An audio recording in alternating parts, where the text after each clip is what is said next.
tao, masyado silang masikap sa buhay. Masipag, maghanap buhay, magpaaral ng anak, nag-a-abroad kahit mahiwalay sa asawa, para lang siya ay makapagtipon para sa buhay dito sa lupa. Pero nakalimutan niya, pagkamatay niya, merong buhay sa kabila.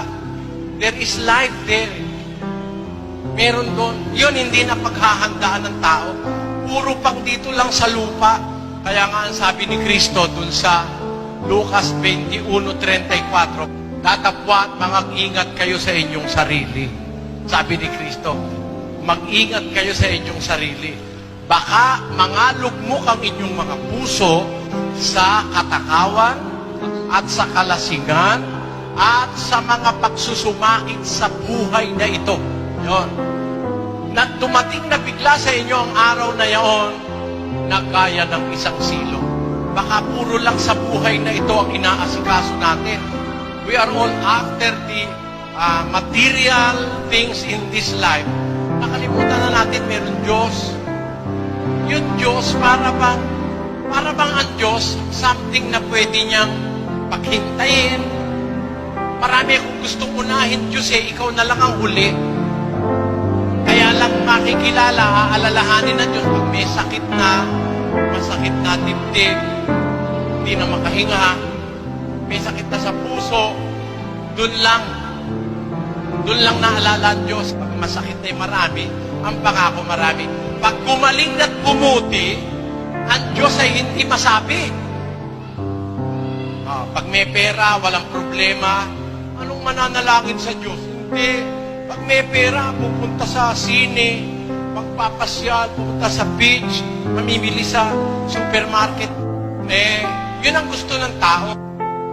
Lahat ng bagay sa buhay. Pero yung para sa Diyos, lagi na lang huli. Pag mamamatay na, Jesus Mariosep.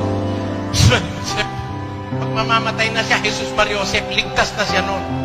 Hindi po ganun Alam nyo, kung kayo lang nag-aaral ng Biblia, dapat una nga ang Diyos Una.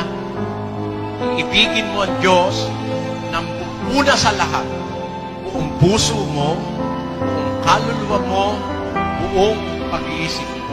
Tibuo kakasing-kasing mo, kalag mo at saka tinabuhi mo. Yan. Buong-buo na ibigin mo ang Diyos una sa lahat. Tayo, huli na ang Diyos sa maraming tao. Pag-usisa tayo tungkol sa Diyos, baka mahuli kayo. Baka kayo dumating siya, dadating siya parang silo, parang magnanakaw. Kasi ang inuna mo, puro sa lupa Puro panlupa. Ayaw mo ng Biblia. Bigyan natin ng oras sa Diyos sa buhay natin. Magtanong kayo na ukol sa Diyos, huwag naman puro lang sa lupa. Kasi pagka puro panlupa ang tinitignan natin, dun sa 4:18 ng ikalawang Korinto, ganito nakalagay dun Samantalang kami ay nagsisitingin, hindi sa mga bagay na nangakikita, kundi sa mga bagay na hindi nangakikita. Bakit? Sapagkat ang mga bagay na nangakikita ay may katapusan, datapwat ang mga bagay na hindi nangakikita ay walang hanggan. Sahin nga natin sa Bisaya, Samtang wala kami magatanaw sa mga butang nga makita, kundili sa mga butang nga dili makita. Kaya ang mga butang nga makita, mga umalagi lamang. Apan ang mga butang nga dili makita, mga walay katapusan. Yan. That is the difference between things visible and things invisible. Ang lagi nating tinitingnan, lagi nating pinagpapahalagahan yung nakikita lang.